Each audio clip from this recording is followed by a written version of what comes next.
नमस्कार बालमित्रांनो, आपण पहिल्या लेक्चरमध्ये बघितलेलं आहे की आपला टाईम कुठे जातो ते कसं काढायचं, म्हणजे टाईम डिटेक्टिव्ह कसं व्हायचं. ओके, सेकंड लेक्चरमध्ये बघितलं आपण की त्या बेसिसवर आपला चांगला टाईम टेबल कसा बनवायचा आहे. ओके, आणि आता तो टाईम टेबल इफेक्टिव्हली इम्प्लिमेंट करायचा असेल तर काही प्रॅक्टिकल टिप्स मी तुम्हाला देणार आहे. ओके, त्या टिप्स तुम्हाला कुठेच भेटणार नाही आहे, त्या मी आता आजच्या ह्या लेक्चरमध्ये तुम्हाला सांगणार आहे. एकदम पर्सनल आणि एक्सपिरियन्समधनं आलेल्या टिप्स आहेत, तर अगदी लक्षपूर्वक आहे का तुम्ही. ओके, तर माझी फर्स्ट टिप आहे जी म्हणजे तुम्हाला जास्तीत जास्त ऑफलाईन व्हायचं आहे. Okay, offline. ओके, म्हणजे समजा तुम्ही टाईम डिटेक्टिव्ह करताय, टाईम डिटेक्टिव्हची प्रॅक्टिस करताय. 3 दिवस तुम्हाला प्रॅक्टिस दिलेली होती, त्याची प्रॅक्टिस करताय. टाईम टेबल लिहित आहे तर टॅबवर लिहायला नका जाऊ, मोबाईलवर लिहायला नका जाऊ. Okay, take pen and paper. जेवढा ट्रॅडिशनल वेनी तुम्हाला करता येईल तेवढ्या ट्रॅडिशनल वेनी करा. Okay, take pen and paper. Okay, pen घ्यायचा, पेपर घ्यायचा, त्याच्यावर तुम्हाला तुमचं पहिल्या 3 दिवस टाईम डिटेक्टिव्ह टेक्निक, त्यानंतर मग टाईम टेबल पेन पेपरवरच करायचं आहे. ओके, हे यासाठी सांगतोय मी कारण की जर तुम्ही टॅब घेतला आहे, मोबाईल घेतला आहे, लॅपटॉप घेतला आहे, लॅपटॉपच्या एक्सेलवर तुम्ही करताय तर there are multiple distractions. Okay, distraction म्हणजे घडीलाच तुमचं लक्ष हे यूट्यूबवर जाणार, कोणतरी मेसेज केलेला आहे तर त्याच्यावर जाणार, राईट.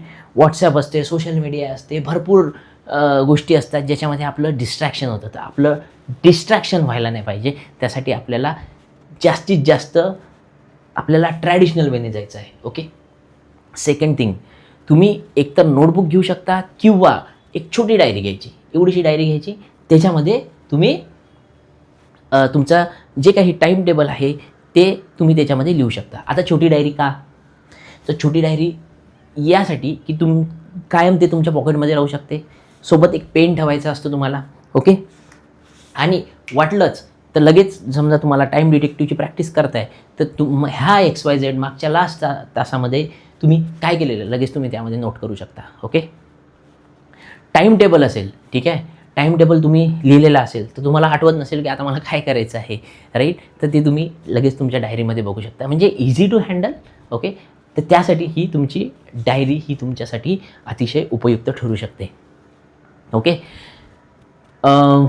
सेकंड थिंग, जर समजा कुठल्याही कारणास्तव तुम्हाला सोशल मीडिया वापरावा लागत असेल, ठीक आहे, सोशल मीडिया वापरावा लागत असेल तर त्याला तुम्ही फिक्स टाईम द्या. ओके, त्या पर्टिक्युलर वेळेमध्येच तुम्हाला ती गोष्ट करायची असते. फॉर एक्झाम्पल मी आता माझं एक्झाम्पल सांगतो आहे. जसं जेव्हा मी MPSCचा अभ्यास करत होतो तर MPSCचा अभ्यास करताना आता दिवसभर मी फोन वापरायचो नाही, ठीक आहे, फोन मी घरी ठेवून द्यायचो. ओके, 2020चं ते वर्ष होतं.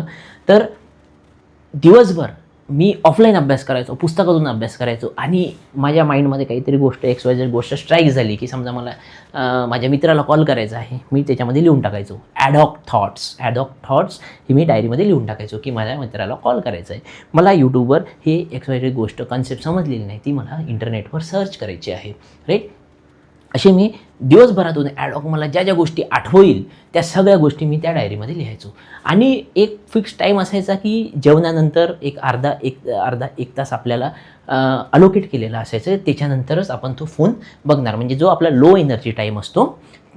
एकतर दिवसातून 2 वेळा म्हणजे दुपारी जेवणानंतर, एक संध्याकाळी जेवणानंतर. ओके, तर लो एनर्जी टाईममध्ये आपण त्या गोष्टी आपल्याला करायच्या असतात. ओके, आता यामध्ये तुम्हाला ही पण गोष्ट ऑब्झर्व होईल की ज्या गोष्टी तुम्ही 10 गोष्टी लिहिलेल्या असतात त्यातल्या संध्याकाळपर्यंत बऱ्याचशा गोष्टी ह्या अनावश्यक होत्या, ज्या तुम्हाला सर्च पण करायच्या नव्हत्या. पण कदाचित तुमच्याकडे जर फोन असता किंवा कम्प्युटर असतं तर तुम्ही त्याच्यावर जाऊन चेक करत बसला असता, आणि त्याच्या लूपमध्ये असं होईल की तुम्ही एक गोष्ट महत्त्वाची सर्च करायला गेला आणि त्याच्यामध्ये तुम्ही बाकीच्या गोष्टीमध्ये पण टाईमपास केलेला. आणि ही पण गोष्ट होऊ शकते की संध्याकाळी जेव्हा तुम्ही ती गोष्ट करायला जाता तर त्यातल्या बऱ्याचशा गोष्टी ह्या अनावश्यक असतात, जशी त्या मोमेंटला त्याची गरज नव्हती, फक्त आपल्या डोक्यामध्ये आलं ना आपण इमिजिएट करायला लगेच ॲक्शन घ्यायची काही गरज नाही आहे. डायरीमध्ये लिहून ठेवायचं, हां, आणि त्या जनरल वर्कमध्ये त्या गोष्टी येणार आणि ज्या आपल्या लो एनर्जी टाईममध्ये आहे त्या गोष्टी तुम्हाला करायच्या आहेत. अतिशय महत्त्वाच्या 2 गोष्टी आहेत. एक, तुम्हाला ट्रॅडिशनल व्हायचं आहे, पेन आणि डायरी वापरायचा आहे. छोटी त्यातल्या त्यात तुम्ही छोटी डायरी वापरू शकता. ओके, ही माझी जुनी प्रॅक्टिस आहे. जेव्हा मी म्हणजे 12थमध्ये पण होतो तेव्हा पण मी ह्या गोष्टी करायचो. ओके, स्कूल टाईममध्ये पण मी ह्या गोष्टी करायचो. आता सेकंड, हा एक नियम आहे 20-80 रूल्स. तो 20-80 रूल काय म्हणतो बघा, की तुमचा जो 80% वेळ आहे, 80% वेळ हा तुमच्या 20% महत्त्वाची जी कामं आहेत, अर्जंट आणि इम्पॉर्टंट, याला जायला पाहिजे. आणि उर्वरित फक्त 20% वेळ, किती, ओन्ली 20% वेळ हा तुमच्या जनरल कामाला लागायला पाहिजे. पण आपलं काय होतं, आपण उलटं करतोय. आपला 80% वेळ हा आपल्या जनरल कामाला आपण घालवतो. राईट, जनरल कामाला म्हणजे यूट्यूबमध्ये आपण टाईमपास करतोय, सोशल मीडियावर टाईमपास करतोय, बाकीच्या व्हिडिओ गेम्समध्ये आपण टी व्हीमध्ये टाईमपास करतो. 80% वेळ हा आपला कशासाठी जातो आहे, जनरल वर्कला जातो आहे. तर आपल्याला हा नियम चेंज करायचा आहे. आपलं जे बिहेवियर आहे ते आपल्याला चेंज करायचं आहे. तेच आपण मागच्या लेक्चरमध्ये बघितलं, की आपल्याला आज दिवसभरामधनं आपल्या काय चुका झाल्या त्या आयडेंटिफाय करायच्या आणि त्याच्यावर मी उद्या काय ॲक्शन घेणार ते आपल्याला त्याच्यामध्ये लिहायचं असतं. ओके, तर हा एक अतिशय महत्त्वाचा नियम आहे, की तुमचा जो, समजा आता मी तुम्हाला 7 तास आहे तुमच्या कंट्रोलमध्ये, त्या 7 तासापैकी ओन्ली 20% टाईम, ठीक आहे, 20% हा जो टाईम आहे हा तुमच्या जनरल कामाला असायला पाहिजे आणि बाकीच्या सगळा वेळ हा तुमच्या साधारण याच्यासाठी असायला पाहिजे, अर्जंट आणि इम्पॉर्टंट कामासाठी. ओके, सो हा अतिशय महत्त्वाचा नियम आहे. उलटं करायला घेऊ नका. प्राईम टाईममध्ये इम्पॉर्टंट कामं करा, काम सुरू करताना महत्त्वाची कामं करा, अर्जंट कामं करा. ओके, तर अर्जंट आणि इम्पॉर्टंट पहिले संपवा आणि लो एनर्जी टाईममध्ये हे 20% हा जो लो एनर्जी टाईम आहे तो तुम्ही मात्र याच्यासाठी वापरा, जनरल कामासाठी वापरा. ओके, तर अतिशय महत्त्वाची टिप आहे, लक्षात ठेवा. Second, shrinking time trick. म्हणजे लक्षात ठेवा की जर तुम्ही आता समजा मॅथ्सचा एक XYZ चॅप्टर कंप्लीट करायला, फॉर एक्झाम्पल लिनियर इक्वेशन आहे, लिनियर इक्वेशन कंप्लीट करायला जर तुम्ही पूर्ण अख्खाच्या अख्खा दिवस दिला तर ते अख्खाच्या अख्खा दिवस घेणार. ओके, पण तुम्ही मॅथ्सचा ह्या चॅप्टर जर तुम्ही ठरवलं की याला मी 2 तासात संपवणार तर तो 2 तासात संपणार. ओके, तर तुम्ही जो टाईम त्याला अलोकेट केलेला असता, ठीक आहे, जो टाईम तुम्ही त्याला अलोकेट केलेला असता तर तेवढ्या वेळेमध्ये तो कंप्लीट होऊ शकतो. पण आपल्याकडे समजा टेस्ट आपली परवा आहे, समजा लिनियर इक्वेशनवर टेस्ट ही परवा आहे आणि माझ्याकडे 2 दिवस आहे, तर मी तो चॅप्टर 2 दिवस खेळत राहणार. राईट, 2 दिवस खेळत राहणार. तर हे आपल्याला करायचं नाही. एक स्पेसिफिक टाईम अलोकेट करायचा आहे आणि तेवढ्या टाईममध्येच तो ऑटोमॅटिक कवर होतो. ठीक आहे, तर आपण जनरली काय होतं की आपण त्याला टाईम ब्लॉक करत नाही. टाईम ब्लॉक न केल्यामुळे काय होतं की काम ते पसरत जातं आहे. त्याला म्हणतो आपण वर्क स्प्रेड होत जातं आहे आपण. ठीक आहे, तर जेवढा टाईम असला तेवढं वर्क स्प्रेड होत जातं आहे.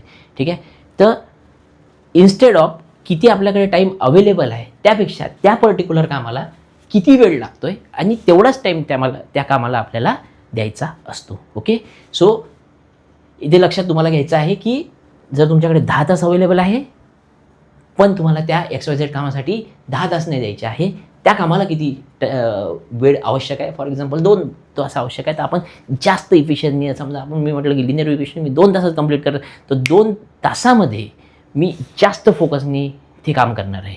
ओके, त्यानंतर डिस्ट्रॅक्शन तुम्हाला ऑलरेडी सांगितलं की जेवढं ट्रॅडिशनल होता येईल तेवढं तुम्ही व्हा. जास्त जसं अभ्यास करताय पॅरलली मोबाईलचे येणारे मॅसेज आपण बघतोय, यूट्यूबवरचे XYZ नोटिफिकेशन बघतोय, इंस्टाग्रामचे बघतोय, काही पण कोणी तुम्हाला अभ्यास करता करता तुम्हाला मित्र फोन करतोय, बोलवतोय, राईट, किंवा तुमच्या घरचे तुम्हाला डिस्टर्ब करतात की जा दूध आणून घे, जा असं कर तसं कर, राईट. सो डोंट ह्या सगळ्या गोष्टीला तुम्ही काही खतपाणी घालू नका. जेव्हा तुम्ही अभ्यास करताय तर तो टाईम फिक्स करून घ्या की ह्या वेळेमध्ये अभ्यास करताय, या वेळेमध्ये मला कोणीही डिस्टर्ब करणार नाही, कोणीही डिस्टर्ब करणार नाही. Okay, right. तुम्ही तुमच्या घरच्यांना सांगून द्या की ह्या वेळेमध्ये कोणी मला कुठलंही काम सांगणार नाही, तुमच्या मित्रांना सांगू द्या, ह्या वेळेमध्ये माझा हा प्राईम टाईम असतो, इथे मी अभ्यास करत असतो, तर ह्या वेळेमध्ये तुम्ही मला डिस्टर्ब करायचं नाही. मोबाईल तुम्ही दुसऱ्या रूममध्ये द्या, तुमच्या पॅरेंट्सला देऊन टाका. तुमचे काही डिजिटल माध्यम आहेत ते तुम्ही त्यांना देऊन टाका. तुमचे काही लेक्चर वगैरे तुम्हाला अटेंड करायचे असतील तर लेक्चर मात्र तुम्ही XYZ पर्टिक्युलर टाईमला, त्या पर्टिक्युलर टाईम ब्लॉक करा, तेवढ्या वेळेमध्येच तुम्ही ते लेक्चर बघणार आहात. ओके, तर ते तुम्हाला करायचं आहे. तर तुम्हाला डिस्ट्रॅक्शन अवॉइड करायचे, अतिशय महत्त्वाचा पॉईंट आहे. Organise yourself. सॉरी. तर बऱ्याचदा असं काय होतं आहे की आपला टाईम कोणत्या गोष्टीमध्ये वेस्ट जातो आहे. तर समजा तुम्हाला फिजिक्सची एखादी पुस्तक शोधायची आहे आणि तुम्हाला आठवतच नाही की फिजिक्सची पुस्तक कुठं ठेवलेली आहे, तर त्यामध्ये पण तुमचा बराच वेळ जातो आहे. तुम्हाला शाळेला निघताय आणि शाळेला निघताय तुम्हाला कळतच नाही की स्टॉक्स कुठे ठेवलेले आहेत, तर त्यामध्ये तुमचा बराच वेळ जातो आहे. तुम्हाला स्वतःला ऑर्गनाईज करणं फार गरजेचं आहे, राईट. की ज्या गोष्टी जिथे आहे तिथेच ठेवल्या तर तुमचा टाईम खूप जास्त वाचू शकतो. ठीक आहे. तर सकाळी शाळेला तुम्हाला त्यांनी उशीर होणार नाही. ओके, तुम्हाला बाकी गोष्टी करायला, ठीक आहे, बाकी गोष्टी करायला पण तुम्हाला प्रॉपर वेळ भेटेल, राईट. सो तुम्हाला स्वतःला ऑर्गनाईज करणं फार गरजेचं आहे. ओके, यामध्ये तुमच्या जे पुस्तकं आहेत, नंतर मग तुमचा स्टडी टेबल आहे, तो स्टडी टेबल तुम्ही नीट अँड क्लीन ठेवा, जेणेकरून तुमच्या स्टडी टेबलवर ज्या काही गोष्टी तुम्हाला पाहिजे असतील ते तुम्हाला लगेच सापडेल. ओके, ज्या गोष्टी जिथं पाहिजे त्या लगेच सापडेल तुम्हाला. ओके, तुमच्या खेळायच्या गोष्टी असतील, ठीक आहे, तर त्या पण गोष्टी तुम्ही योग्य जागेवर ठेवा. म्हणजे तुम्हाला क्रिकेट खेळायला जाते आणि तुम्हाला बॉलच सापडत नाही, तर त्यामध्ये तुमचा टाईमपास नको व्हायला. Okay, so organise yourself. Fuel your body machine. ठीक आहे, फ्युअल युअर बॉडी मशीन म्हणजे काय, तर तुम्हाला समजा मी जसं सांगितलं की तुम्हाला डेली बेसिसवर तुम्हाला अभ्यास करायचा आहे. जर तुम्ही डेली बेसिसवर नसेल करत तर त्या केसमध्ये काय होईल, तुमचा स्ट्रेस ॲक्युमुलेट होत जाईल. ठीक आहे, तुम्हाला जी 2 मार्काचा आज तुम्ही अभ्यास नाही केला तो उद्या करावा लागेल आणि परीक्षेच्या वेळी अजून त्याचा स्ट्रेस वाढत जाईल. ओके, तर त्याने काय होईल, तुम्ही आजारी पडू शकता, राईट. तर तुम्हाला आजारी नाही पडायचं आहे. आजारी नाही पडायचं असेल तर तुम्हाला डेली टाईम टेबल करावं लागेल, राईट. आणि जर तुम्ही आजारी पडला, ठीक आहे, त्यामध्ये तुम्ही तुमच्या बॅड फूड हॅबिट्स असतील, त्यामुळे तुम्ही आजारी पडताय, राईट. बाहेरचं खाणं आलं, राईट, किंवा इतरही ज्या अनअवॉइडेबल ज्या गोष्टी आपल्या कंट्रोलमध्ये आहेत त्या तर आपण गोष्टी करू शकतो. एक म्हणजे तुम्ही तुमच्या बॉडीला प्रॉपर एक्सरसाइज देऊ शकता, तुम्ही चांगलं फूड देऊ शकता, जेणेकरून तुम्ही आजारी पडणार नाही. आजारी पडल्यामुळे तुम्हाला तुमचा जो टाईम वेस्ट होतो आहे तो तुमचा होणार नाही. ओके, सो तुमच्या बॉडीला तुम्ही फ्युएल द्यायचं आहे. फ्युएल द्यायचं आहे म्हणजे तुम्ही प्रॉपर डाएट करायचं आहे. आता डाएटमध्ये पण लक्षात ठेवायचं, खूप जास्त खाल्ला तर त्या जे काही खात आहे तुम्ही जास्त खाल्लं आहे तर त्याच्यामध्ये ते पचण्यासाठीच एनर्जी जास्त जाते आहे. ओके, समजा तुम्ही कमी खाल्लं आहे तर कमी खाल्लं आहे तर उलट त्यामुळे तुम्हाला थकवा वगैरे येऊ शकतो. तर मीडियम खायचं आहे. तुम्ही थोडं थोडं खा, दिवसभर थोडं थोडं खा, जेणेकरून तुमची एनर्जी इंटॅक्ट राहील. त्यामुळे तुम्हाला कधी थकवा येणार नाही, त्यामुळे तुम्हाला थोडं सुस्ती येणार नाही. ओके, तर एखादा माणूस भरपूर खाण्यापेक्षा किंवा कमी खाण्यापेक्षा तुम्ही मॉडरेट खा, थोडं थोडं खा. ओके, एक्सरसाइज फार महत्त्वाची आहे. एक्सरसाइज जर तुम्ही कराल तर तुमचा फिटनेस चांगला राहील आणि ओव्हरऑल तुमची हेल्थ चांगली राहिल्यामुळे तुम्ही आजारी पडणार नाही. त्यामध्ये पण तुमचा बराचसा टाईम सेव्ह होऊ शकतो. Okay, sleep properly, sleep. Okay, बऱ्याच विद्यार्थ्यांचं असं होतं की परीक्षा आली की रात्रभर बसून झोपून रात्रभर जागून अभ्यास करायचा. ठीक आहे, तर असे बऱ्याच विद्यार्थ्यांना सवय होते. ते रात्रभर का जागावं लागतं, कारण की पहिले अभ्यास नसतो केलेला.